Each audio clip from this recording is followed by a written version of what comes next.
안녕하십니까. 토론토 장로교회 신한준 목사입니다. 오늘 토요 성경 공부 야고보서 마지막 시간 우리 함께 시작해 보도록 하겠습니다. 먼저 좀 양해의 말씀, 죄송하다는 말씀 드릴 게 있는데요.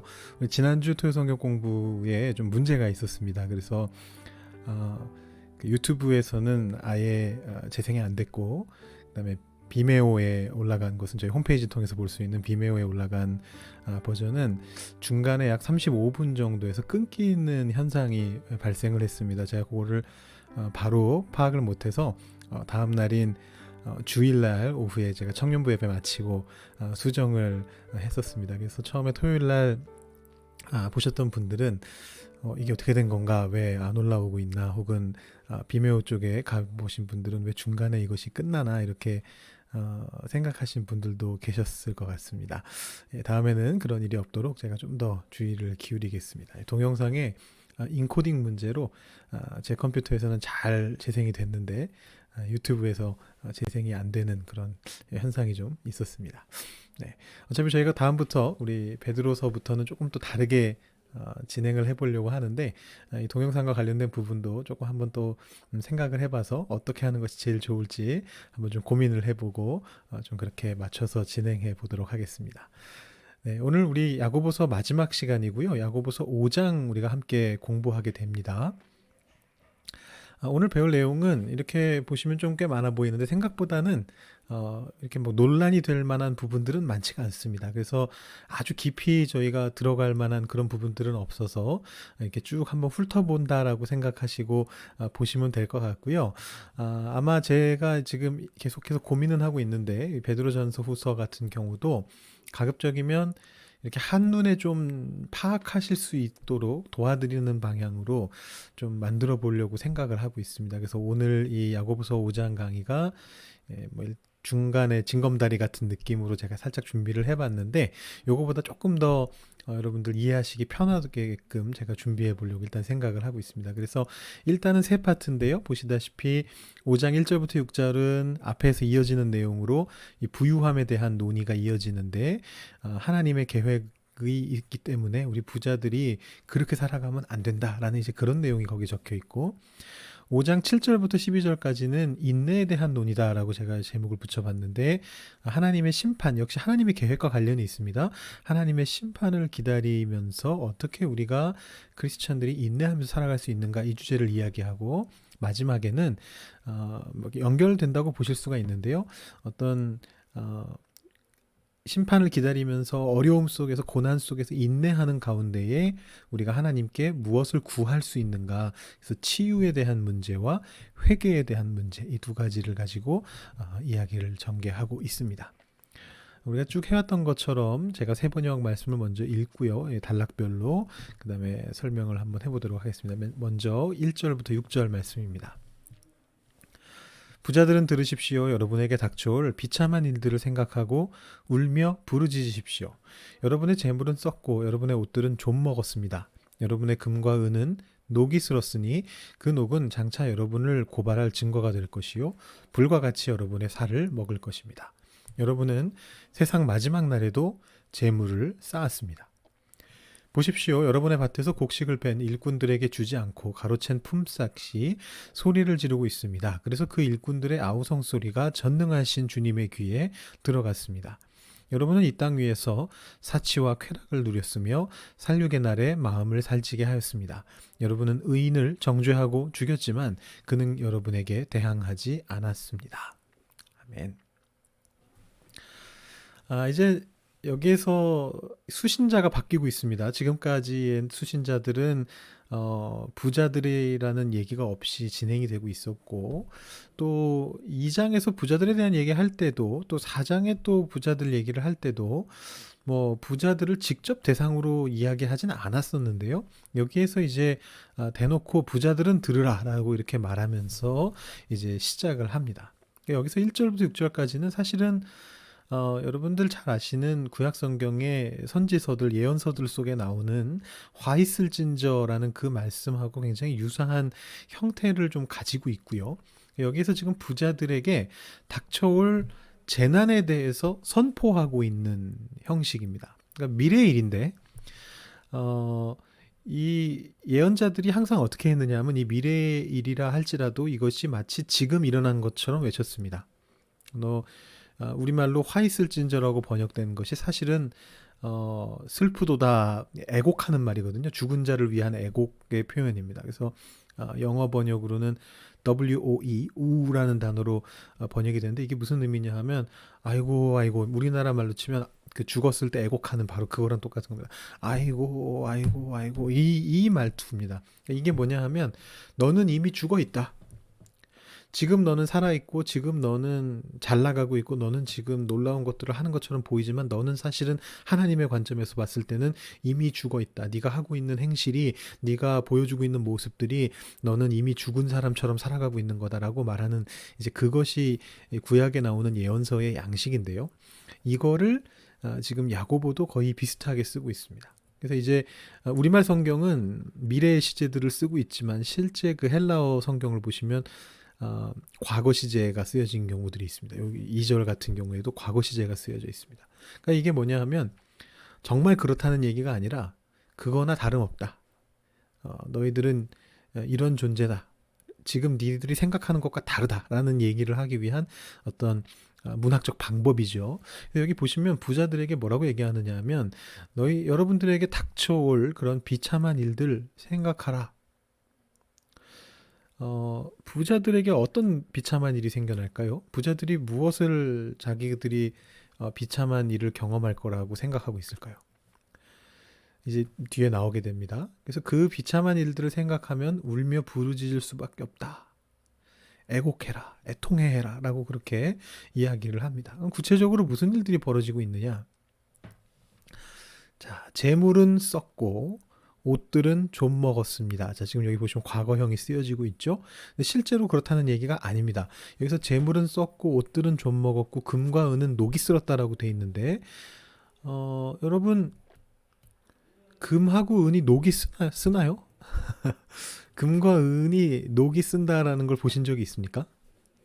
사실 금하고 은이 고대 사회로부터 귀중한 귀금속으로 인식되었던 이유는 물론 그 반짝반짝 빛나기 때문이기도 하지만 녹이 슬지 않는다는 것이죠. 이게 아무리 오랜 기간 보관을 해도 가치가 떨어지지 않습니다. 그게 금과 은의 특징이죠. 순금과 순은은 다른 것들이 섞여 있지 않은 이 순금과 순은은 산소하고 반응을 잘 하지 않습니다. 산소가 반응을 해야 녹이 슬게 되는 건데 부식이 일어나는 건데 산소하고 웬만해서는 반응을 하지 않습니다.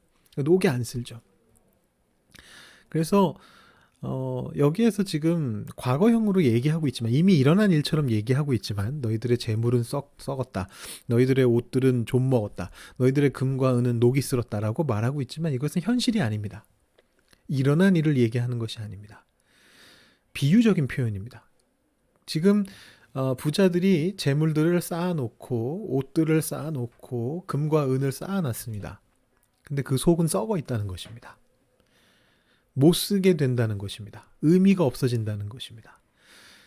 그러면서 뭐라고 얘기하느냐 하면 자, 그래서 제가 여기다 사실은 그림을 넣었었는데 요거 그림을 넣었었군요. 이 쇠가 녹슬어 있는 모습을 하나 찾았습니다. 배인데요. 이렇게까지 녹이 쓰네요. 사실 녹슬지 않게끔 처리를 해놓은 건데도 녹이 슬기는 슬죠. 근데 금과 은은 정말로 녹이 슬지 않거든요. 물론 뭐 몇천 년, 뭐 몇만 년이 지나고 나면은 쓸 수도 있습니다. 뭐 완벽한 순금 순은이 아니면 또 뭐 녹이 슬 수도 있고. 그러나 지금 여기서 얘기하는 것은 뭐냐 하면 어디까지나 그것이 이 부자들이 재물을 모으는 행위, 모아서 자기들만 쓰고 있는 저 행위 속에 들어있는 실체가 이거다라는 얘기를 하려는 거죠. 그래서 이 결국은 뭐라고 얘기하냐면 이 녹이 이 쓸어있는 녹이 이 부정적인 부분이 썩어 있는 부분이 좀 먹은 부분이 이 부자들을 고발하게 될 것이다. 언제요? 밑에 나온 대로 마지막 날이죠. 그 마지막 날에 어떤 일이 벌어지느냐 하면 불과 같이 그들의 살을 먹게 될 것이다. 이 지옥불이 떠오르는 표현이죠. 즉 자기들의 재물이 자기들이 쌓아놓은 재물이 자기들을 삼키게 될 것이다라는 얘기를 합니다. 굉장히 무서운 표현인데 지금 그래서 결과적으로 여기에서 무슨 이걸 한번 정리를 해보면은요, 제가 도표로 만들어 봤는데요, 정리를 해보면 이렇게 됩니다. 부자는 지금 넉넉한 현실을 가지고 있습니다. 재물을 쌓아놓고 있고 옷도 있고 금과 은도 다 가지고 있습니다. 잔뜩 쌓아놨습니다. 앞으로 미래가 어떻게 되든지 아무 문제가 없을 만큼, 자신의 후손들까지 문제가 없을 만큼 잘 쌓아놨습니다. 그렇게 믿고 있지만 실제로는 그 재물은 지금 썩어가고 있고, 그 옷은 좀 먹어가고 있고, 그 금과 은은 녹이 쓸어가고 있다는 것입니다. 실제가 아니라 할지라도 의미가 비유적으로. 그 결과 어떤 일이 벌어지느냐 하면 하나님 앞에서 그들은 고발당하게 됩니다. 그 썩어 있는 재물의 썩음 때문에, 금과 은의 녹이 쓴 것 때문에 고발당하게 됩니다. 그리고 지옥에 가게 된다는 것이죠. 지옥불에 들어가게 된다는 것입니다. 자, 여기 이 부분에 대해서 이제 결국은 이게 이제 재물이 가득 쌓인 결과를 말하는 것인데, 이 부분에 대해서 학자들이 이제 좀 고민을 하고 있습니다. 이 부분이 저 부자들이 행동을 고칠 것을 염두에 두고 얘기하고 있는 거냐, 아니면 아예 그럴 가능성 자체를 생각하지 않고 부자들은 저렇게 되고 말 것이다라고 그냥 결론 내리고 끝나는 것이냐라는 두 가지 이론이 부딪히고 있기는 합니다. 근데 실질적으로 구약의 예언서에서도, 야고보가 따라가고 있는 이 구약의 예언서에서도 가능성은 매우 희박하기는 했습니다만, 이 예언자들은, 선지자들은 자신들이 말하고 있는 걸 듣고 있는 저 대상이 변할 가능성을 아예 막아놓고 있진 않았습니다. 상당히 희박한 가능성이긴 했습니다. 실질적으로는 대부분 다 망했죠. 그런데 아예 그 가능성을 막아놓은 채로 너희들은 그냥 다 죽은 거나 다름없다라는 말을 마치 배설하듯이 말하고자 그런 상황을 만든 것이 아니고, 일말의 가능성 때문에, 이 말을 듣고 돌아설 수 있는 일말의 가능성 때문에 너희 그러지 않으려거든 돌아서라라는 말을 하고 싶어서 이제 그 얘기를 했었던 것이죠. 그래서 여기에서도 저는 뭐 제가 그 뛰어난 신약학자들의 여러 가지 이 의견에 대해서 제 견해를 말할 정도의 수준에 있지 않지만, 지금 야고보서 전체를 저희가 이런 식으로 보아왔기 때문에 왜 야고보가 행동에 대해서 이렇게 중요시하는가, 믿음이면 그만일 텐데 왜 믿음에 있어서 이어지는 행동을 중요시하는가, 이런 관점에서 우리가 봐왔기 때문에 이 부분도 결국은 행동이 문제다라는 어떤 그 야고보의 관점이 적용되고 있을 것이다라고 생각해 볼 수 있다는 것이죠. 그러니까 결국은 부자들의 문제는 뭐냐 하면 그들의 행동입니다. 물론 거기에는 이유는 있죠. 믿음이 부족하기 때문입니다. 좀 있으면 이제 보게 될 텐데, 저희가 이 재물을 이 사람들이 쌓는 이유가 있습니다. 이미 앞에도 한번 나왔고 예수님도 말씀하셨던 내용인데, 그건 뭐냐면 하나님을 제대로 신뢰하지 않기 때문이죠. 내가 나의 미래를 대비해야 된다고 믿기 때문에 재물을 쌓는 겁니다. 그 결과로서 이들은 그 재물을 쌓는 행위를 하고 있고, 이 쌓는 행위는 두 가지 차원에서 문제를 일으켜요. 이것도 좀 이따가 다시 나오게 될 텐데, 첫 번째는 뭐냐면 쌓아오고 있는 과정 속에서 문제가 생기고, 먼저 이 남들을 배려하지 않거든요. 이 재물을 쌓는 과정 속에서 남들을 압제하고, 가난한 이들을 압제하고 그들을 핍박해가지고 이 재물들을 얻습니다. 그 다음에 두 번째는 뭐냐면 재물을 쌓아놓고 다시 그것을 풀지 않는 그 행동 자체가 사실은 또 다른 형태의 가난한 이들을 향한 압박이 됩니다. 이 고대 사회에는 재화가, 이 굿즈가 한정된 시대였거든요. 물론 현대도 마찬가지입니다만, 그래도 과거에 비하면 오늘날에는 뭐 재화가 굉장히 많은 편입니다. 근데 이 당시에는 굉장히 적었습니다. 잉여 생산물 자체가 많지가 않았습니다. 사람들이 농사를 지으면 그 농사에서 남는 것이 별로 많지가 않았어요.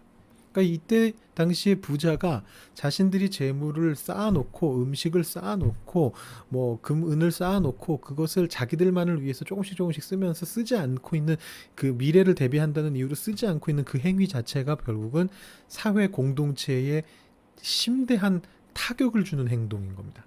굶는 사람이 만들어질 수밖에 없게끔 만드는 행동인 것이죠. 그래서 결과적으로 지금 이 부유한 자가 재물을 쌓는 행동은 여러 가지 차원에서 문제가 생기게 되는 겁니다. 그래서 보시면 요장 3절 뒷부분에 아까 보신 말씀인데 마지막 날까지 재물을 쌓고 있다. 미래가 이미 결정 났는데 이제 곧 죽게 되는데 아직도 재물을 쌓고 있는 행동을 한다. 이건 결국은 하나님을 신뢰하지 않는다. 재물을 가득 쌓게 된 원인이 하나님을 신뢰하지 않기 때문이라는 것이고, 아까 말씀드린 것처럼 이 재물을 쌓아가는 과정 속에서도 문제가 생겼다고 말씀드렸죠. 4절에 그 내용이 나옵니다. 여기 보면 일꾼이란 표현이 나오는데, 여기 부자랑 일꾼은 결국은 여기 조금 복잡합니다. 설명을 들어가자면 그 당시에 어떤 그 경제적인, 사회 경제적인 상황을 좀 설명해야 되는데, 부자도 결국은 농부고 일꾼도 결국은 농부입니다. 이 당시 사람들은 다 농부였습니다. 근데 이제 부자는 지주고 땅을 가지고 있는 채로 자신들의 부를 계속해서 늘려가고 있는 농사꾼이고, 여기서 일꾼이라는 사람들은 원래는 자기 땅을 가지고 농사를 짓고 있었던 사람인데 이 사회 구조 속에서 그 땅을 유지하지 못해서 결국은 그 땅을 이 지주들에게 팔고 품꾼이 된 하루 일당을 받으면서 일하는 사람이 된 그런 사람들을 일꾼이라고 합니다. 그래서 지금 여기에서 이 부자들이 일꾼을 조금도 배려하지 않습니다. 그들의 땅을 다 뺏었고요. 그리고 나서 심지어는 품삯까지 뺏게 되는 것이죠. 근데 이 당시에 문화에서도 그렇고 성경에도 구약에서부터 신약에 이르기까지 쭉 여러 번에 걸쳐 나오는 것 중에 하나가 일당을 가로채지 말라는 거거든요. 하루 일당, 하루 받아서 그걸로 먹고 사는 사람으로부터 그 일당을 뺏어버리면 이 사람들은 굶어 죽을 수밖에 없는 사람들이기 때문에 그 사람들로부터 그것을 뺏는 것이 아주 나쁜 행동으로 구약 성경에서부터 계속해서 비난당하는 그런 행동입니다. 그런데 여기 나오는 이 부자들이 그렇게 돈을 벌었다는 것이죠. 그렇게 해서 부자가 됐다는 것이죠. 그렇게 해서 얻은 그 재물을 다른 사람들에게 풀지 않고 가지고 있다는 것이죠. 그래서 이제 여기 나오는 표현들은 거의 대부분 구약에 나오는 표현들하고 비슷하고요. 그 품삯이 소리를 지른다. 그 일꾼들의 아우성 소리가 주님의 귀까지 들어갔다. 이 표현들은 전부 다 구약에서 이미 선지자들이 이야기했던 그런 표현들이고요. 이것이 결국은 재물을 가득 쌓은 방법의 문제인 거죠. 그래서 이걸 정리해 보면 다시 한번 도표로 제가 만들어 봤습니다. 의도라는 측면에서 이미 문제가 있습니다. 재물을 왜 쌓느냐? 하나님을 신뢰하지 못하기 때문에 자신들의 미래를 대비하기 위해서, 자신들의 미래를 돈에 맡기기 위해서, 재물에 맡기기 위해서 재물을 쌓는 겁니다. 그 방법이 뭐였냐면 가난한 자들을 압제하고 그들의 품삯을 가로채 가지고 재물을 모았습니다. 방법도 문제였습니다. 그 결과 이 재물이 낭비되고 있습니다. 여기서 낭비된다는 건 막 사치한다는 뜻이 아니라 그것을 그 재물이 가야 될 곳으로 가지 못하게 막고 자기가 가지고 있다는 것이죠. 이 당시 부자들에게는 책임이 있었습니다.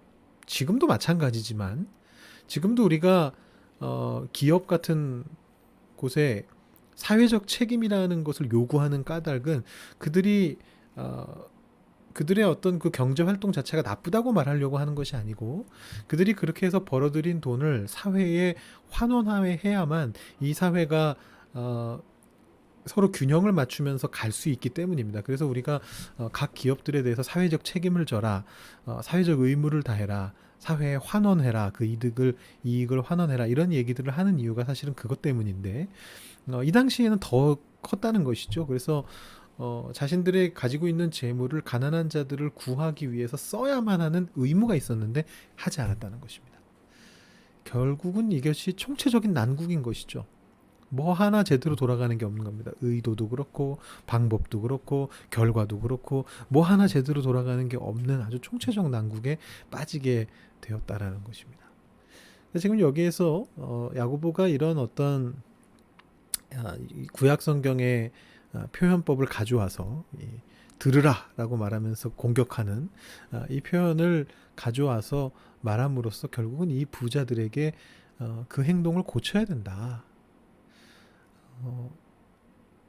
이 처음에 독자들에게 너희들의 믿음을 행동으로 증명하라라고 말했던 것처럼 이 부자들에게도 말하는 겁니다. 그 부가 있는 것 자체가 죄인 것이 아니고 그 부를 하나님의 뜻대로 사용하지 않는 것이 죄라는 것이죠. 그 총체적 난국을 다시 한번 설명합니다. 정리하는 건데요. 이 땅 위에서 사치와 쾌락을 누렸다.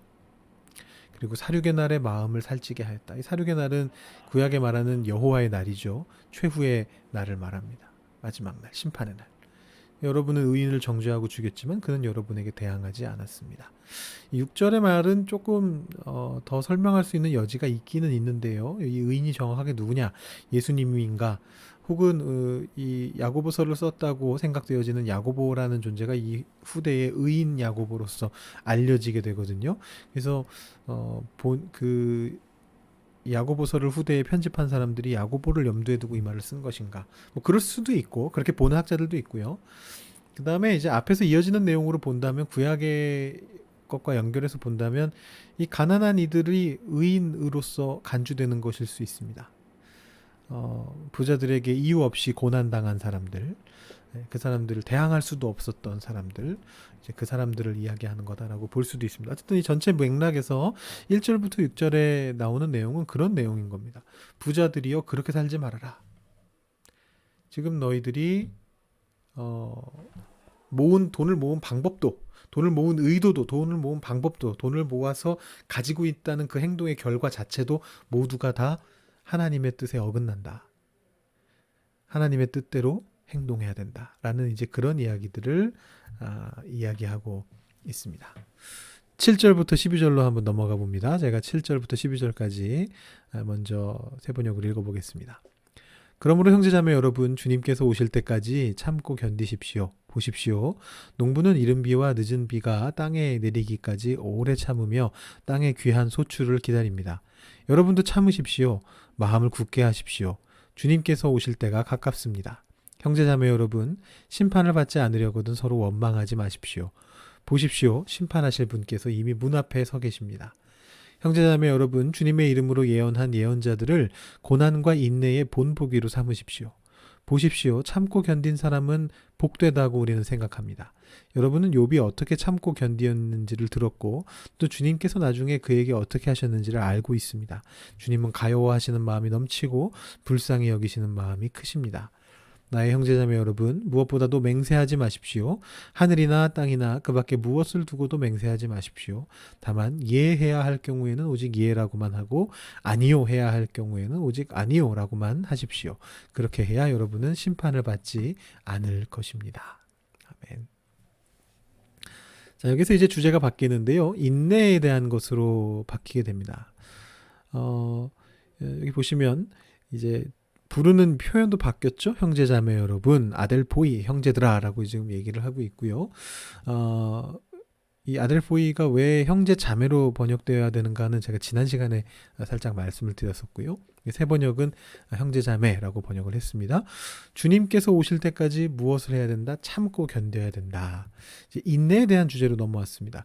이 인내에 대한 주제가 1장에서도 나왔었고 야고보서 전체를 관통하는 주제 중에 하나인데 이제 마무리를 하는 단계에서 다시 한번 인내에 대한 이야기가 나옵니다.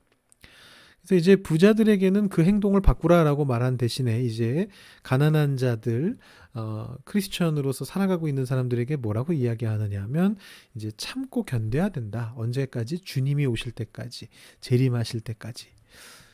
그러면서 이제 비유를 드는데요. 어떤 비유를 드느냐 하면 농부의 비유를 듭니다. 여기서 보시면 뭐라고 얘기하느냐 하면 농부는 이른 비와 늦은 비가 땅에 내리기까지 오래 참으면서 땅의 귀한 소출을 기다린다. 농부가 어떤 그 기다리는 것처럼 우리도 기다려야 된다. 그런 이야기를 합니다.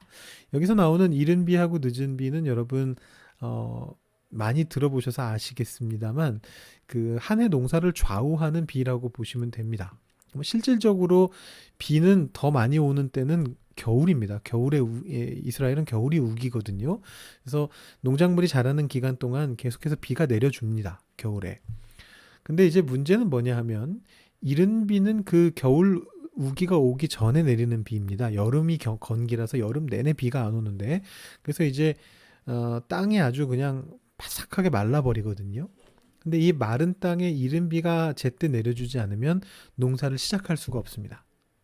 이제 그 기경을 해야 되는데 갈아야 되는데 뭐 모래 같은 그런 땅을 갈아봤자 거기에 뭐가 될 수가 없잖아요.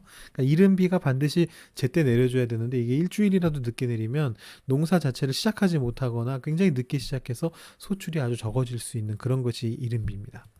그 다음에 늦은 비는 뭐냐 하면 이제 겨울 우기가 끝나고 나면 건기로 넘어가면서 이제 비가 안 오게 되는데 비가 안 올 법 하다가 이제 마지막에 잠깐 내려주는 비입니다. 이게 봄에 내리는 비인데요. 뭐 요즘으로 치면 3월 정도, 이른 비는 한 10월, 그리고 늦은 비는 한 3, 4월 정도에 내리는 비인데, 이 늦은 비가 내려줘야 그 과일 같은 것들이 결실이 맺어집니다. 맛있어집니다. 소출이 충분히 나오게 되고, 곡식들도. 그래서 이제 이 이른 비와 늦은 비가 굉장히 중요한 비인데, 뭐 구약에서 여러 번 나오죠. 하나님이 어떤 분이시냐, 이른 비와 늦은 비를 때에 따라 내려주시는 분이시다라고 말하는 그런 구절들이 구약에도 많이 나오는데요. 이 농부가 결국은 이 비가 올 때까지 참으면서 기다리는 거죠. 이른 비가 와야 농사를 시작하고, 늦은 비가 와야 추수를 할 수가 있습니다. 그거를 기다리면서 오래 참는 것이 바로 농부인데, 이 농부와 마찬가지로 우리도 참아야 된다는 것입니다. 크리스찬들도 참아야 된다. 그래서 마음을 굳게 하면서 주님이 오실 때가 가깝다고 생각하면서, 7절에도 주님이 오신다, 8절에도 주님이 오신다, 주님이 오시는 마지막 날에 대한 얘기를 합니다. 이게 어디에 나왔던 거냐 하면, 여러분 아시다시피 여기 지금 심판이란 단어들이 9절에도 나오는데요. 이게 결국은 아까 5절에 나왔던 이 사륙의 날과 관련이 있는 거죠. 3절에서도 마지막 날이라는 표현이 나왔습니다. 이 표현들하고 연결이 되는 겁니다. 1절에서 6절에서 부자들이 재물을 쌓았던 이유는 뭐냐 하면, 마지막 날을 생각하지 않기 때문에, 하나님을 믿지 않기 때문에, 하나님을 신뢰하지 않기 때문에. 그리고 우리들이, 가난한 이들, 우리 크리스천들이 심판, 이 어려운 상황들을 견뎌낼 수 있는 까닭도 이 마지막 날을 바라보기 때문입니다. 심판이 있을 거라는 걸 알기 때문입니다. 그래서 그것이 우리를 참게 만들고 인내하게 만들고, 인내하게 만들므로써 우리가 우리의 행동을 바꿔가게 할 수 있는 거죠. 그렇게 연결이 됩니다. 행동 문제로. 그래서 여기 9절에서는 어떤 행동에 대한 지적을 하느냐 하면, 서로 원망하지 말아라. 이 앞에 사실 한번 나왔던 얘기입니다. 지금 5장에서 이 전체 내용을 종결하기 위해서, 마무리를 하기 위해서 이제 그 내용들을 반복하고 있는 건데, 지금 여기 뭐라고 얘기하느냐 하면, 서로 원망하지 마십시오. 심판받지 않아야 되기 때문입니다. 이렇게 얘기를 합니다. 사실은 이것도 마태복음에 나오는 비판하지 말라 이 말씀하고 연결되는데, 우리 예수님 말씀하고도 또 연결되는 그런 내용이고요.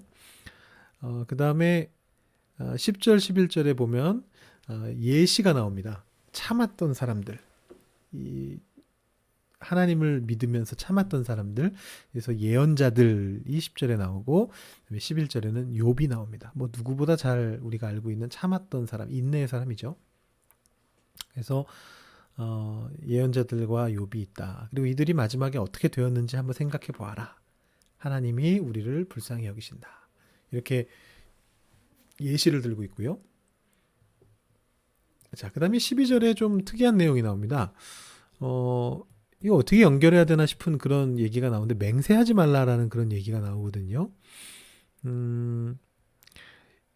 이 본문이 사실은 좀 떠 있습니다. 앞에 내용하고도 잘 연결이 안 되고, 뒤에 내용하고도 잘 연결이 안 됩니다. 그래서 여기에 이 본문을 어떻게 이해하느냐에 대해서 세 가지 이론이 있는데, 글씨를 좀 줄여놨습니다. 우리가 한번 이미 읽은 말씀이니까. 첫 번째 견해는 이것이 그냥 단편이다. 그러니까 야고보가 그냥, 혹은 뭐 야고보가 아닌 후대의 어떤 편집자가 이 내용을 여기다 그냥 갖다 끼워 넣었다라고 보는 거고요. 그래서 맹세의 주제를 가진 짧은 한 편의 단편인데, 이 단편을 여기에다 넣었다라고 그렇게 생각하는 학자들이 있고요. 그 다음에 이제 또 다른 학자들은 뒤쪽하고 연결이 된다. 이 뒤쪽과 연결된다라고 생각하는 사람들은 사실 내용은 연결이 안 되고요.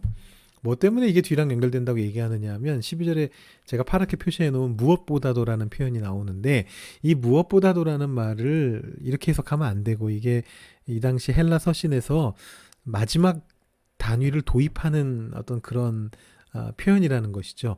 그러니까 이제 정리하기 위해서, 자, 지금부터 얘기하는 게 이제 내가 마지막으로 하는 말이니까 중요해, 잘 들어보세요라고 말하는 마지막 표현을 이 무엇보다도라는 표현을 통해서 한다. 즉 여기서 맹세하지 말라라는 이 말 자체가 중요해서 무엇보다도를 집어넣은 것이 아니고, 이 12절부터 이 이하가 이 편지의 결론이다라는 걸 얘기해 주기 위해서 여기에 무엇보다도라는 말이 들어가 있는 것이다 라고 그렇게 이야기합니다. 이게 견해 3이고요. 단점은 뭐냐 하면, 뒷내용하고 이 내용하고 잘 연결이 안 됩니다.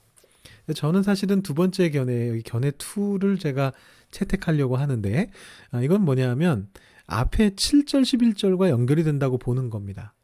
내용 자체가 완벽하게 연결되지는 않지만 저는 이 심판이라는 단어를 통해서 이 앞의 내용하고 연결된다라는 생각을 합니다. 아까 9절에서도 우리가 심판이라는 표현을 봤고 또 7절 8절에서도 주님이 오실 때가 가깝다라는 표현들이 나오지 않았습니까? 지금 여기에서 제가 12절을 앞부분하고 붙여서 7절 11절과 붙여서 어떻게 이해하는 거냐면 이 7절부터 12절까지의 내용은 전부 다 부자와 대비되어져서 마지막 날을 생각하지 않고 하나님을 신뢰하지 않고 있는 부자들과 대비되어져서 크리스천이라면 이 마지막 날을 생각하면서 심판을 생각하면서 인내도 해야 되고 행동도 조심해야 된다 라는 어떤 흐름을 가지고 있다라고 이해를 하는 거죠. 그렇게 이해를 했을 때 7절 8절과 10절 11절은 인내에 대한 얘기를 하고 있고 참는 것, 그 다음에 9절과 12절은 행동에 대한 얘기를 하고 있는 거라고 볼 수 있는 겁니다. 9절에서 뭐라고 얘기했냐면 형제들끼리 서로 원망하지 말아라. 그리고 12절에서는 맹세하지 말아라. 혀로가 실수하지 말아라. 라는 어떤 그런 내용을 볼 수 있다라고 이해할 수 있다는 것이죠. 그래서 이제 여기에서 그런 주제를 얘기하고 있고요. 이 본문하고 관련해서는 제가 한 가지 더 말씀드릴 게 있는데 그게 뭐냐 하면 마태복음 5장 34절 37절과의 관련성입니다. 이거는 뭐 누가 봐도 명백합니다. 그냥 제가 보시라고 일부러 비교표를 만들어 봤는데 마태복음 5장 34절부터 37절의 예수님의 그 가르치심과 야고보서 5장 12절의 말씀은 누가 봐도 연결되어져 있습니다. 관련이 있습니다. 없다고 말할 수가 없습니다. 너무 당연합니다. 왜냐하면 말의 순서까지 똑같습니다. 지금 보시면 이제 내 형제들아는 부르는 말이고요. 거기 예수님은 뭐라고 했냐면 너희에게 말한다 라고 얘기하셨고 그 다음에 뭐라고 되어 있냐면 무엇보다도 맹세하지 말지니 도무지 맹세하지 말지니 뭐 같은 말이죠. 같은 말입니다. 하늘로도 하지 말고 땅으로도 하지 말고 아무 다른 것으로도 예루살렘으로도 내 머리로도 하지 말아라 이렇게 되어 있습니다. 그러니까 지금 보시면 순서 똑같고요. 하늘, 땅, 그 외의 것들 예루살렘과 내 머리가 아무 다른 것으로 바뀌어져 있는 것만 차이고요. 그 다음에 마태복음은 그 뒤에 설명이 부가적인 설명이 붙어 있습니다. 하늘은 뭐 이렇고 땅은 뭐 발등상이고 뭐 예루살렘은 또 어떻고 뭐 이렇게 하면서 부연 설명이 조금 붙어 있는 그거를 제외하고는 순서까지 똑같습니다. 도무지 맹세하지 말아라. 하늘로도 땅으로도 다른 것으로도 하지 말아라. 그리고 나서 나오는 표현이 오직 너희가 그렇다라고 생각하는 건 그렇다고 하고 옳다 아니라고 생각하는 건 아니라고 해라. 아니라 하라. 똑같은 말이고요. 그래서 결론적으로 야고보서에서는 정죄받음을 면하라. 심판을 면하라. 예수님 말씀에서는 그 이상의 것들은 다 악으로부터 나오는 것이다. 뭐 마지막 결론이 약간 다르지만 일맥상통하는 표현입니다. 그래서 지금 보시면 마태복음 5장의 이 말씀과 야고보서 5장의 말씀이 완전히 동일하다. 사실상 완전히 동일하다. 그러니까 이건 결국은 예수님이 가지고 계셨던 어떤 말씀을 거의 그대로 가져온 것이다라고 볼 수가 있겠습니다. 많은 학자들이 마태복음의 말씀보다 야고보서의 말씀이 더 예수님이 원래 말씀하신 것과 가까울 것이다라고 생각을 합니다. 이게 더 짧고 좀 더 뭐라고 할까요? 거친 표현들로 되어 있기 때문에 마태복음이 좀 더 설명이 더 자세하게 되어 있기 때문에 야고보서의 말씀이 예수님의 원래 말씀과 더 가까운 표현일 것 같다라고 생각하는 학자들이 많이 있습니다. 어쨌든 여기에서 지금 이 본문을 봐도 우리가 지금까지 쭉 읽어왔던 이 야고보서를 마태복음을 비롯한 예수님의 말씀 자료들과 연결하면서 읽어온 것이 틀리지 않다라는 것을 다시 한번 확인해 볼 수 있을 것 같습니다. 네, 여기까지가 이제 12절까지의 말씀의 내용이고요. 이제 마지막 단락 13절부터 20절까지 제가 또 읽고 설명을 한번 드려보겠습니다. 여러분 가운데 고난을 받는 사람이 있습니까? 그런 사람은 기도하십시오. 즐거운 사람이 있습니까? 그런 사람은 찬송하십시오. 여러분 가운데 병든 사람이 있습니까? 그런 사람은 교회의 장로들을 부르십시오. 그리고 그 장로들은 주님의 이름으로 그에게 기름을 바르고 그를 위하여 기도하여 주십시오.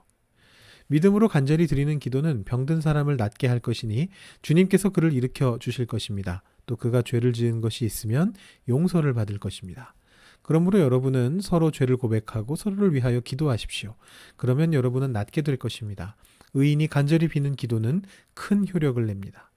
엘리야는 우리와 같은 본성을 가진 사람이었지만 비가 오지 않도록 해달라고 간절히 기도하니 3년 6개월 동안이나 땅에 비가 내리지 않았으며 다시 기도하니 하늘이 비를 내리고 땅은 그 열매를 맺었습니다. 나의 형제자매 여러분, 여러분 가운데서 진리를 떠나 그릇된 길을 가는 사람이 있을 때에 누구든지 그를 돌아서게 하는 사람은 이 사실을 알아두십시오. 죄인을 그릇된 길에서 돌아서게 하는 사람은 그 죄인의 영혼을 죽음에서 구할 것이고 또 많은 죄를 덮어줄 것입니다. 아멘. 자, 여기서 이제 구함에 대한 논의로 다시 넘어옵니다. 기도에 대한 거죠. 그래서 질문하면서 이제 얘기를 하기 시작하는데, 뭐 수사 의문문 이제 답이 이제 예상되는 답을 얘기하기 위해서 일부러 질문을 던집니다. 여러분 가운데 고난을 받는 사람이 있습니까? 많이 있겠죠. 그런 사람은 기도하라 이렇게 얘기합니다. 또 즐거운 사람이 있습니까? 그런 사람은 찬송하라 이렇게 이야기를 합니다. 여기서 보시면 우리 한 가지 얻을 수 있는 교훈은 이런 거죠. 즐거울 때 하나님을 잊지 말아야 된다.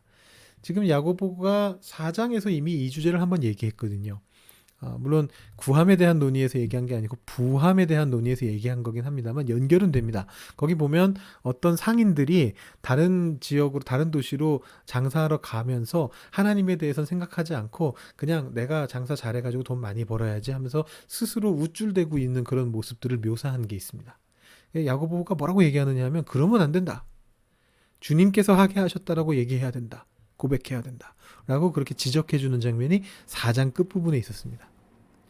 이제 그 모습을 우리가 연상할 수가 있는 거죠. 우리가 즐거울 때 하나님을 잊어버릴 경우가 많거든요. 우리가 힘들고 고난받으면 하나님을 생각하게 됩니다. 참 사람은 간사합니다. 몸이 아프면 자기도 모르게 입에서 주여라는 말이 나옵니다. 감기 몸살이라도 걸리면 주여가 저절로 나옵니다. 근데 즐거울 때 하나님을 찾는 사람은 많지 않습니다. 쉽지 않습니다. 여기서 한 가지 우리가 얻을 수 있는 교훈은 즐거운 사람은 찬송하라. 우리가 즐거울 때마다 하나님을 찬송하는 것을 습관화하면 굉장히 큰 도움이 되죠. 요거는 뭐 이 전체 주제에서 우리가 핵심적인 주제는 아니고요. 여기서 또 한 가지 생각해 볼 수 있는 건 뭐냐면 고난받는 사람은 기도하라라고 얘기하고 즐거워하는 사람은 찬송하라라고 얘기를 하는데 사실 생각해 보면 기도와 찬송을 우리가 별도의 처방전이라고 생각하기는 쉽지가 않습니다. 그렇지 않나요? 우리가 살아가면서 이렇게 생각하면서 살아가는 사람은 없지 않습니까? 내가 지금 있는 상황이 내 상황이 너무 고난의 상황이다. 지금은 그러니까 기도해야겠다. 야고보 사도가 고난 받으면 기도하라 그랬어. 이렇게 생각하면서 사는 사람은 없습니다. 지금 상황은 내가 고난 상황은 아니고 즐거운 상황인 것 같아. 그러니까 찬송해야지. 하나님이 찬송을 즐거운 사람은 찬송하라고 하셨어. 이렇게 우리가 생각하면서 살아가지 않습니다. 그냥 우리가 살면서 기도도 하고 찬송도 하고 결국 바꿔 말하면 고난 속에서도 우리가 즐거움을 찾을 수 있고 즐거움 가운데서도 우리가 고난을 기억해야 된다는 것이죠. 우리 기도와 찬송이 따로 가는 것이 아니라 우리의 인생 속에서 우리의 삶 속에서 우리가 하나님과 함께 동행하면서 우리의 모든 상황 속에서 우리는 기도와 찬송을 함께 가지고 가야 된다는 것을 이 말씀 속에서도 우리가 생각해 볼 수가 있습니다. 그러니까 고난당한다고 해서 나에게 즐거움이 없는 것이 아니고 내가 지금 매우 즐겁다고 해서 나에게 고난이 다가올 것에 대해서 생각하지 않아서는 안 된다. 늘 기도하고 늘 찬송하는 삶을 살아야 된다라는 것을 여기서 또한 깨달을 수가 있고요. 그 다음에 이제 병든 사람에 대한 치유의 이야기가 나옵니다. 여러분 가운데 병든 사람이 있습니까? 자, 그런데 이제 부르는 사람이 누구냐면 장로들입니다. 물론 여기서 말하는 장로들은 오늘날 우리 뭐 장로교회에 말하는 장로, 현대 교회에 있는 어떤 직분으로서의 장로를 말하는 것은 아니고 이제 그 당시에 그곳에 있었던 신앙의 모범이 되는 사람들을 말하는 거겠죠. 그래서 이제 어떤 번역은 이거를 원로들 이렇게 번역하기도 했고 중요한 건 근데 그분들이 대부분 오늘날로 따지면은 대부분 장로님들에 해당하는 분들이겠죠. 물론 목회자도 포함될 것이고 목회자들, 장로님들, 나이가 많으신 권사님들, 집사님들 이런 분들이 이제 교회에 여기서 말하는 교회의 장로들입니다. 원로들입니다. 이들을 불러서 주님의 이름으로 그에게 기름을 바르고 그를 위해 기도하여 주라라고 그렇게 이야기를 하고 있습니다. 재미난 건 한 가지는 뭐냐 하면 치유의 은사가 있는 사람만 부르는 것이 아니라는 겁니다. 바울의 관점하고 조금 다른데요. 바울은 치유라는 개념이, 병을 치유하는 치유의 개념이 개개인의 사람에게 주어진 은사 중에 하나다라고 생각을 했습니다. 그래서 바울의 서신에서는 치유의 은사에 대한 얘기들이 종종 나옵니다. 근데 야고보는 그런 얘기를 전혀 하지 않습니다. 야고보는 치유의 은사라는 개념이 있다라는 것 자체를 말하지 않습니다. 생각하지 않습니다. 대신에 뭐라고 얘기하느냐 하면, 병든 사람이 있다면 그 교회의 원로들을 불러라. 그 교회에서 신앙이 좋은 사람들, 신앙의 모범이 되는 사람들을 불러라. 그리고 그들이 공동으로 주님의 이름으로 그에게 기름을 바르고 그를 위하여 기도하여 주라. 이렇게 이야기를 합니다. 좀 차이가 있습니다. 그래서 바울과 좀 차이가 있고요. 근데 저는 이 본문이 굉장히 중요하다고 생각하는 이유가 뭐냐면, 오늘날 그 바울의 관점에 영향을 많이 받은 교회들이 이 치유의 은사라는 개념을 굉장히 중요시하다가 이제 어떤 식으로 나가게 되느냐 하면, 사람들을 병원에 보내지 않고 하나님이 치유해 주시는 게 제일 중요하다고 얘기하면서 교회에서 막 안수해가지고 치료하겠다고 그러다가 많은 사람들이 치유를 받아야 되는 호기를 놓치게 만들어서 병을 악화시키는 경우들이 굉장히 많이 있습니다. 그리고 이 치유의 은사를 가지고 있다고 하는 분들이 카리스마적인 어떤 은사를 보여줌으로써 좀 안 좋은 방향으로 교회를 이끌어가는 경우들도 굉장히 많이 있습니다. 근데 이 야고보가 제시하고 있는 모델은 굉장히 모델이 건전한 모델입니다. 어떤 의미에서 건전하냐 하면 공동체가 함께하게 하는 그런 모델이기 때문이죠. 지금 보시면 장로들이 모이고요. 그래서 주님의 이름으로 기름을 발라줍니다. 같이 하는 거죠. 그리고 그를 위해서 기도하는 겁니다. 이 자체가 굉장히 공동체적이고 그 행위 자체가 굉장히 치유적인 행위입니다. 그래서 좀 보시면 여기 기름을 바른다는 표현이 나오는데, 기름을 왜 바르는가? 뭐 오늘날의 관점에서 보면 사실 잘 이해가 안 되는데, 기름을 바르면 낫는가? 사실 성경에 보면 기름을 바르면 낫는 경우도 있습니다. 예를 들어 여러분 잘 아시는 선한 사마리아인의 비유, 착한 사마리아인의 비유를 보시면 강도 만나 다친 사람을 이 사마리아인이 올리브유를, 감람유를 이렇게 발라가지고 낫게 한다기보다는 응급처치를 하는 어떤 그런 장면이 나오는데, 실제로 그 당시에 이 올리브유는 치료제로서 사용이 되어졌습니다. 그러면 여기에서 이 기름을 바르는 게 치료제의 의미가 있느냐? 없다고 볼 수는 없지만, 지금 여기에서 조금 더 중요한 의미는 뭐냐 하면, 이게 사실은 예수님 때도 이런 일이 있었거든요. 여기 제가 마가복음 6장 13절을 적어놨는데, 예수님이 제자들을 보내셨을 때 이 제자들도 병자에게 기름을 발라 고쳤습니다. 이게 그 당시에 어떤 문화 중에 하나였는데, 중요한 건 이 기름을 바르는 것이 어떤 의미를 가지느냐 하면, 그 병자에게 주님의 은총이 여전히 함께 한다는 걸 보여주는 것이죠. 이게 왜 중요한가 하면, 그때나 지금이나, 근데 그때가 더 심했는데, 병에 걸린다는 것을 안 좋게 생각했습니다. 물론 뭐 병에 걸리는 게 좋은 건 아니죠. 제가 여기서 말씀드리는 거는 신앙적인 차원에서 안 좋게 생각했다는 겁니다. 가끔 오늘날에도 그런 경우가 있다는 말을 제가 들었습니다. 저는 너무 놀랐는데, 모든 교회가 그렇지는 않습니다. 근데 어떤 교회들에서 그런 문화가 있다는 겁니다. 아마 제 생각에는 아까 말씀드린 그 막 치유의 은사 같은 거를 강조하는 교회들 쪽에 그런 교회들이 있는 것 같습니다. 목사님 본인이신지 사모님이신지 뭐 하여튼 가족인지 누군가가 아주 중병에 걸리게 되신 거죠. 그러면은 대체적으로 일반적인 교회라면 목사님이 열심히 사역하시다가 이런 중병에 걸리게 된 거에 대해서 안타까워하면서 도우려고 할 겁니다. 근데 어떤 교회들은 어떻게 생각하느냐 하면, 병에 걸린 것 자체가 하나님의 은총을 받지 못하고 있는 거다. 그래서 중병에 걸린 담임 목사님을 쫓아냈다는 교회를 제가 얼마 전에 얘기를 들은 적이 있습니다.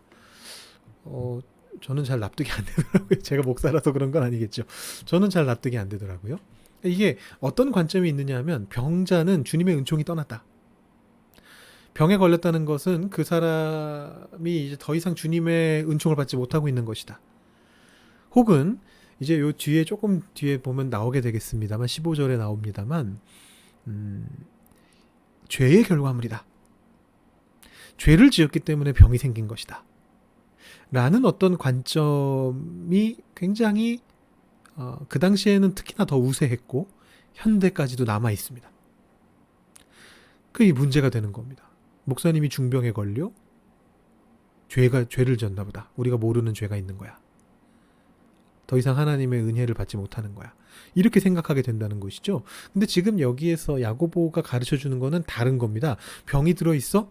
어떤 사람이 병 들었어? 그 사람에게 기름을 발라라. 주님의 은총이 여전히 이 사람과 함께하고 있다는 걸 보여줘라. 두 번째는 뭐냐면 동시에 지금 장로들을 불렀잖아요. 한 사람도 아니고 여러 명을 불렀거든요. 공동체가 함께 이 사람을 위해서 기도하고 있다는 걸 보여준다라는 것입니다. 여기에서부터 치유가 시작되는 겁니다. 주님의 은총을 계속해서 믿고 있는 이 마음. 내가 병들었다고 해서 주님이 나를 떠나시는 것이 아니라 주님이 나와 함께 하시는구나.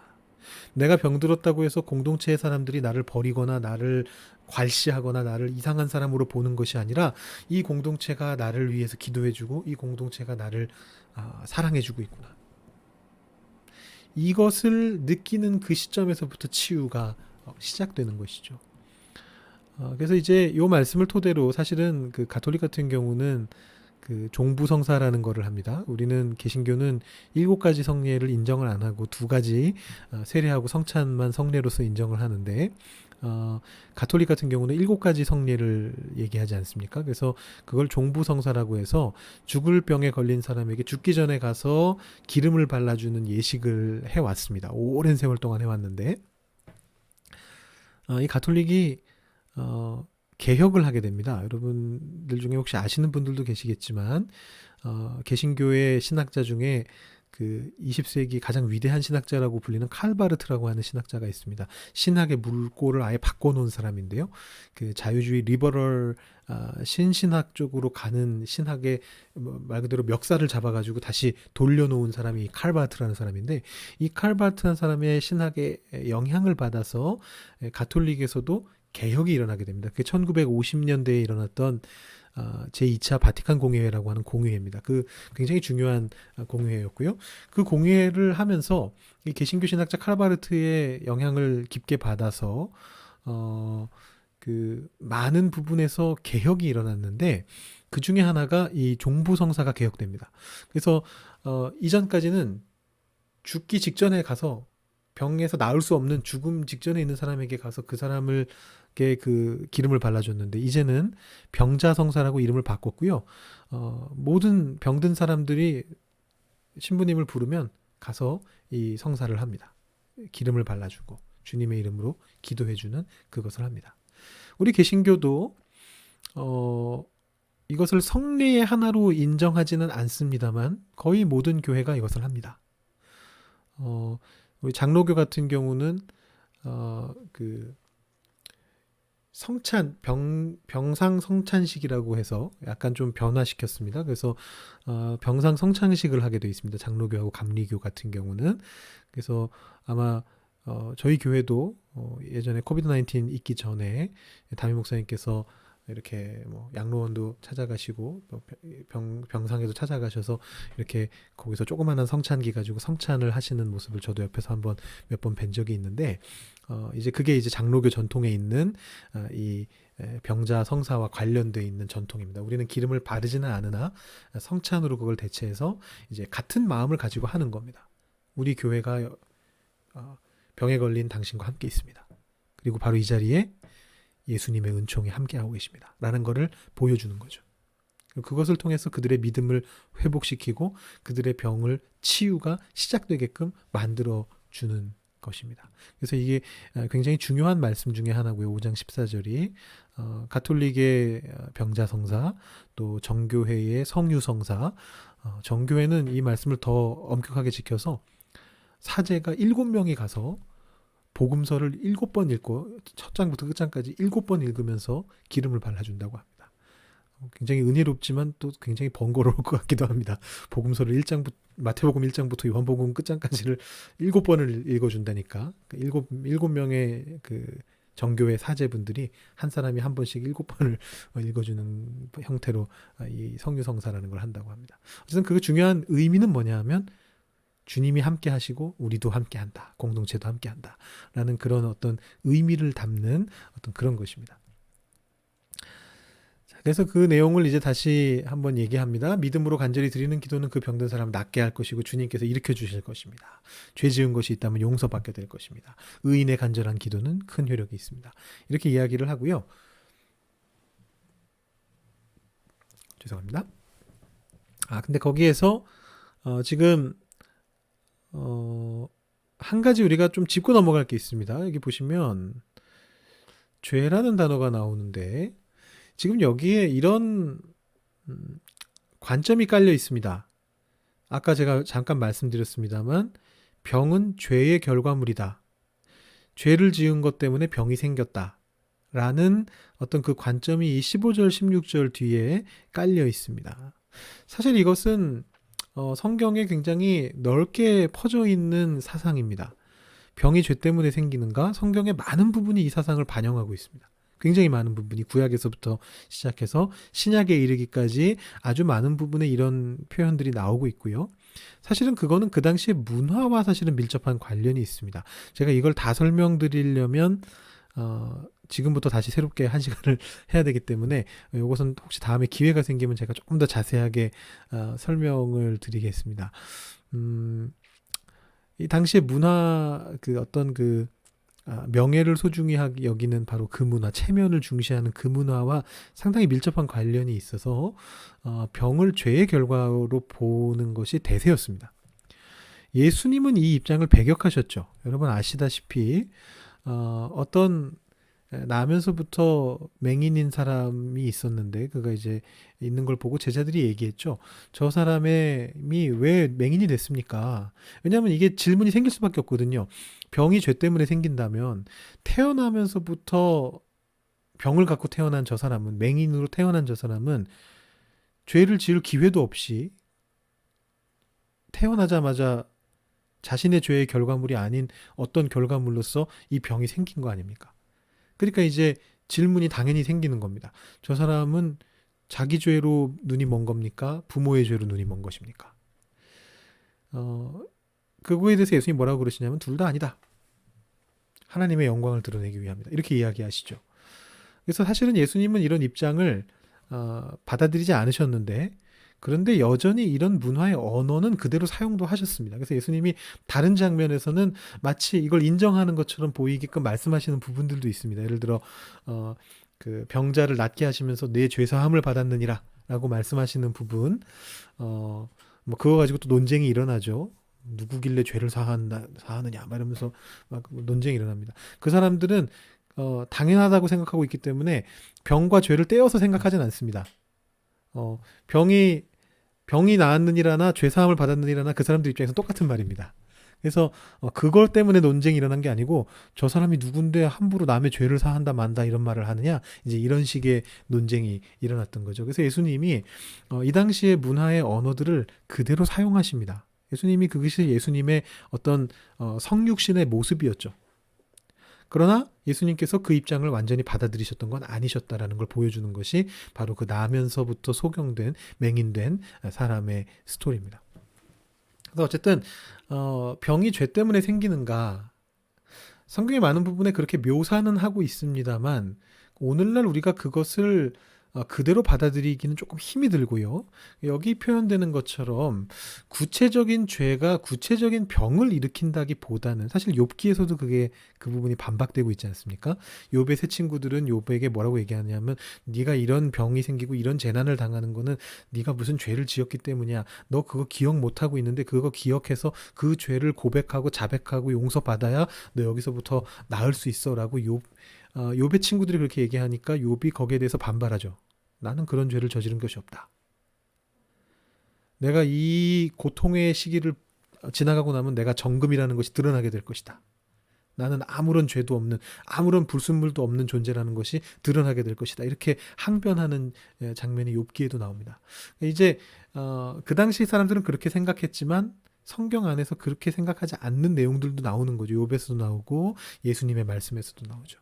그러니까 이거를 오늘날 우리가 이해할 때는 구체적인 죄가 어떤 구체적인 병을 일으킨다라기보다는 인간의 세상에 들어오게 된 이 죄의 결과물이 우리를 죽음에 이르게 하는 병이 걸리게끔 만든다라고 해석하는 것이 옳습니다. 그러니까 내가 엊그제 무슨 죄를 지어서 내가 오늘 감기에 걸린 것이 아니고, 내가 1년 전에 아주 심각한 죄를 지어서 내가 지금 병원에 입원해 있는 게 아니고, 우리는 원죄 이래 아담과 하와의 죄의 이래로 지금 계속해서 그 죄의 영향을 받는 세상에서 살아가고 있고, 그 죄의 영향이 뭐였냐면 죽음이 우리에게 들어오는 것이었죠. 그래서 우리의 삶이 결국은 계속해서 죽음을 향해 나아가고 있고, 그 죽음으로부터 벗어날 방법이 없습니다. 그 죽음의 어떤 현상들이 우리에게 나타나는 병들입니다. 우리한테 알려주는 겁니다. 너희들은 죽어야 될 존재다. 너희들은 죄로부터 벗어날 수 없는 존재다. 원죄로부터 벗어날 수 없고 너희들이 지은 죄로부터 벗어날 수 없는 존재다. 그걸 계속해서 상기시키는 것이 병이고, 마침내는 죽음에 이르는 병에 걸려서 우리는 죽게 됩니다. 그런데 성경이 우리에게 얘기해 주는 것은 표면적으로 그렇게 보이지만 그리스도의 죽음과 부활 때문에 이 사망으로부터 우리가 해방된다는 것을 보여주는 것이죠. 그래서 지금 야고보서에서도 이 문화의 표현들이 사용되어지고는 있습니다만, 우리가 이 말씀을 그냥 단순하게 그렇게 생각해서 그냥 문자적인 해석을 해가지고 그 병든 사람한테 가서 욥의 세 친구가 욥에게 했던 것처럼 너 병 걸린 거 죄 때문이다. 빨리 회개해라. 어쩌면 너도 의식하지 못하고 지은 죄 때문일 수도 있어. 빨리 생각해봐. 뭔가 있을 거야. 라고 얘기하시면 안 되고, 우리가 앞에 있는 내용들은 본받을 내용들이고요. 가서 그들을 위해서 기도해 주는 것. 여러 사람이 가서 너는 괜찮다라고 얘기해 주는 것. 주님이 여전히 너희와 함께 하신다. 기름 부음 받은 자다. 너는 여전히 기름 부음 받은 자다. 보여주는 것. 그것을 우리가 해야 되는 것이고, 그 뒤에 논의들은 우리가 조금 오늘날의 말로 바꿔서 표현할 필요가 있습니다. 죽음을 앞두고 있는 분에게는 예수님이 죽음을 이기고 승리하셨다라는 걸 선포해야 되는 것이고, 죽음에 이르는 정도의 병이 아닌 경우에는 위로해주고 하나님 낫게 하실 거야 라고 말씀드리면서 우리 공동체가 그와 함께 하고 있다는 것을 보여주는 그런 모습으로 우리가 이것을 적용하는 것이 옳다라고 생각이 듭니다.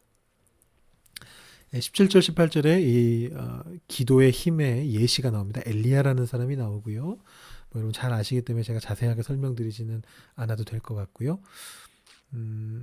마지막에 19, 20절에는 이제 회개에 대한 주제가 나옵니다. 그래서 진리를 떠나 그릇된 길을 가는 사람이 있을 때 그 사람을 돌아서게 하는 사람이 있다. 그런 사람이 되어야 된다라는 얘기를 하면서 그런 사람들은 이제 여기서 이제 구약 성경을 약간 뭐 정확하게 인용하진 않고 약간 애매하게 인용하는데, 다니엘서 12장 3절이나 또 잠언 10장 12절에 여러분 잘 아시는 사랑은 모든 허물을 덮느니라, 이 말씀을 베드로전서에서도 사실 인용했었죠. 우리가 다음 시간부터 배우게 되는데요. 사랑은 허다한 죄를 덮느니라 라는 그 표현들을 인용하면서 이야기를 합니다. 회개하게 하는 힘이 있다. 그것을 통해서 우리가 우리 공동체 안에 있는 또 다른 잘못된 길을 가는 사람들을 우리가 회개시키는 삶을 살아가야 된다라는 그런 내용으로서 이 야고보서를 마무리하고 있습니다. 그래서 야고보서가 조금 특이합니다. 보통 서신서들은 끝에 마무리가 있는데 마무리가 없습니다. 이 부분이 마무리입니다. 그래서 치유와 회개가 우리의 기도를 통해서, 구함을 통해서 이루어지게 될 것이다. 너무 염려하지 말아라. 공동체로서 함께 묶여있는 신앙의 사람들로서 서로를 격려하면서 살아가라라는 내용으로 마무리가 되고요. 그 외에 마무리 인사는 없는 것으로 야고보서가 참 독특하게 마무리가 됩니다. 자, 이렇게 해서 우리가 야고보서를 쭉 봤고요. 몇 가지 키워드를 중심으로 쭉 봤는데요. 뭐 구함, 부유함, 행함, 뭐 이런 인내 이런 것들을 키워드 몇 가지를 통해서 야고보서를 봤는데 한번 나중에 우리가 함께 봤던 내용들을 다시 한번 살펴보시면서 야고보서를 통해서 우리가 이런 것들을 배웠구나 다시 한번 생각해 보시면 좋을 것 같습니다. 우리 다음 시간에 베드로전서 들어가고요. 일단 제가 아직은 계획 단계인데 베드로 전후서를 함께 개관을 한 다음에 베드로전서 따로 후서 따로 이렇게 공부를 들어갈까 생각을 하고 있습니다. 그래서 일단은 제가 준비하다가 바뀔 수는 있는데 일단 다음 시간까지 한번 베드로 전서 후서 두 본문을 한번 개역개정판으로 먼저 한번 읽어보시죠. 그래서 다음 시간까지는 개역개정판으로 읽어보시고 그 다음 시간 들어가기 전에 한번 새 번역이나 다른 번역본들로 한번 읽어보시면서 한번 베드로 전서를 분석해보는 시간을 좀 가지려고 하고요. 그 다음에 제가 시작할 때 그리고 지난 시간에 말씀드렸던 것처럼 베드로 전후서부터는 조금 더 한눈에 좀 이해가 잘 되실 수 있게끔 제가 어떻게 준비해야 될지 지금 좀 계속 고민 중인데 좀 하여튼 그런 방향으로 한번 가보려고 생각을 합니다. 그리고 전체적인 시간도 조금 더 줄여볼까 합니다. 1시간도 지금 온라인으로 하기에는 좀 많은 시간인 것 같습니다. 그 오프라인으로 우리가 모일 때는 1시간 반 정도 해도 괜찮지만 우리가 이렇게 계속 그냥 앉아서 듣기만 하시는 상황인데 유튜브 화면을 통해서 1시간도 조금 길어서 사실은 저도 계속해서 1시간 이내로 줄여보려고 계속 노력을 했는데 얘기하다 보면 자꾸 길어져서 오늘도 결국 지금 1시간이 조금 넘어갔네요. 근데 다음 시간부터는 그걸 조금 줄여서 뭐 가능할지 모르겠습니다만 한 3, 40분 선으로 좀 줄여서 여러분들이 엑기스만 정확하게 한번 이렇게 딱 짚고 넘어가실 수 있도록 그렇게 한번 준비를 해보도록 하겠습니다. 오늘도 긴 시간 여러분 들어주셔서 너무 감사하고요. 우리 다음 시간에 베드로 전후서로 좀 더 알차게 우리 공부하는 시간을 한번 가져보도록 하겠습니다. 여러분 수고하셨습니다. 감사합니다.